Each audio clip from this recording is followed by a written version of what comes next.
Question number 1, 22 April 2025ના રોજ જમ્મુ કાશ્મીરમાં કયા સ્થળે આતંકવાદી હુમલો થયો હતો? જવાબ, બૈસરન ઘાટી, પહેલગામમાં. ક્વેશ્ચન નંબર 2, આ હુમલામાં કેટલા લોકોની જાન ગઈ હતી? જવાબ, 28 લોકોની. ક્વેશ્ચન નંબર 3, આ હુમલાની જવાબદારી કયા આતંકવાદી સંગઠને લીધી હતી? જવાબ, the resistance front. Question number 4, TRF કયા મોટા આતંકવાદી સંગઠન સાથે જોડાયેલું છે? તો લશ્કરે તૈયબા સાથે. ક્વેશ્ચન નંબર 5, હુમલામાં કેટલા વિદેશી નાગરિકો માર્યા ગયા હતા? તો જવાબ, 2 લોકો, નેપાળ અને યુએના નાગરિકો. ક્વેશ્ચન નંબર 6, આતંકવાદીઓએ હુમલા દરમિયાન કયા પ્રકારના હથિયારોનો ઉપયોગ કર્યો હતો? તો જવાબ, M4 કાર્બાઇન અને AK-47 રાઇફલ્સનો.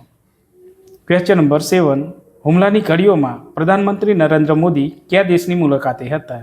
જવાબ, સાઉદી અરેબિયામાં.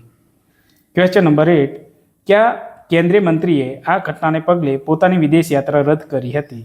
જવાબ, નાણામંત્રી નિર્મલા સીતારમણ. ક્વેશ્ચન નંબર 9, હુમલાના પગલે કેટલા શંકાસ્પદ લોકોને ધરપકડમાં લેવામાં આવ્યા? જવાબ, અંદાજે 100 જેટલા. ક્વેશ્ચન નંબર 10, આતંકવાદીઓએ લોકોની ઓળખ કેવી રીતે કરી હતી?